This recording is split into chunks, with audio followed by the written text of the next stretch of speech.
بسم اللہ الرحمن الرحیم وَإِنَّ لَكُمْ فِي الْأَنْعَامِ لَعِبْرَةً نُسْقِيكُم مِّمَّا فِي بُطُونِهِ مِن بَيْنِ فَرْثٍ وَدَمٍ لَبَنًا خَالِصًا سَائِغًا لِّلشَّارِبِينَ، اور بے شک تمہارے لیے چپائیاں میں نگاہ حاصل ہونے کی جگہ ہے۔ ہم تمہیں پلاتے ہیں اس چیز میں سے جو ان کے پیٹ میں ہے، گوبر اور خون کے بیچ میں سے خالص دودھ، گلے سے سہل اترتا پینے والوں کے لیے۔ وَمِن ثَمَرَاتِ النَّخِيلِ وَالْأَعْنَابِ تَتَّخِذُونَ مِنْهُ سَكَرًا وَرِزْقًا حَسَنًا إِنَّ فِي ذَلِكَ لَآيَةً لِقَوْمٍ يَعْقِلُونَ،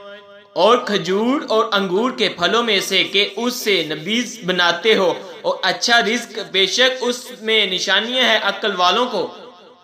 وَأَوْحَى رَبُّكَ إِلَى النَّحْلِ أَنِ اتَّخِذِي مِنَ الْجِبَالِ بُيُوتًا وَمِنَ الشَّجَرِ وَمِمَّا يَعْرِشُونَ،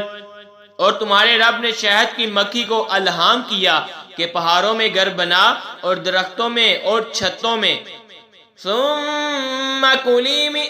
كُلِّ الثَّمَرَاتِ فَاسْلُكِي سُبُلَ رَبِّكِ ذُلُلًا يَخْرُجُ مِن بُطُونِهَا شَرَابٌ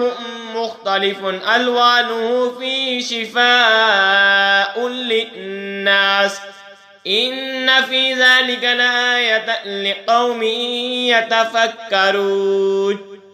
پھر ہر قسم کے پھل میں سے کھا اور اپنے رب کی راہیں چل کر تیرے لیے نرم و آسان ہے۔ اس کے پیڑ سے ایک پینے کی چیز رنگ برنگ نکلتی ہے جس میں لوگوں کو تندرستی ہے، بے شک اس میں نشانیاں ہیں دھیان کرنے والوں کو۔ وَاللَّهُ خَلَقَكُمْ ثُمَّ يَتَوَفَّاكُمْ وَمِنكُم مَّن يُرَدُّ إِلَىٰ أَرْذَلِ الْعُمُرِ لِكَيْ لَا يَعْلَمَ بَعْدَ عِلْمٍ شَيْئًا إِنَّ اللَّهَ عَلِيمٌ قَدِيرٌ، اور اللہ نے تمہیں پیدا کیا پھر تمہاری جان قبض کر کے گا، اور تم میں کوئی سب سے ناقص عمر کی طرف پھیرا جاتا ہے کہ جاننے کے بعد کچھ نہ جانے، بے شک اللہ سب کچھ جانتا ہے۔ آمنت باللہ صدق اللہ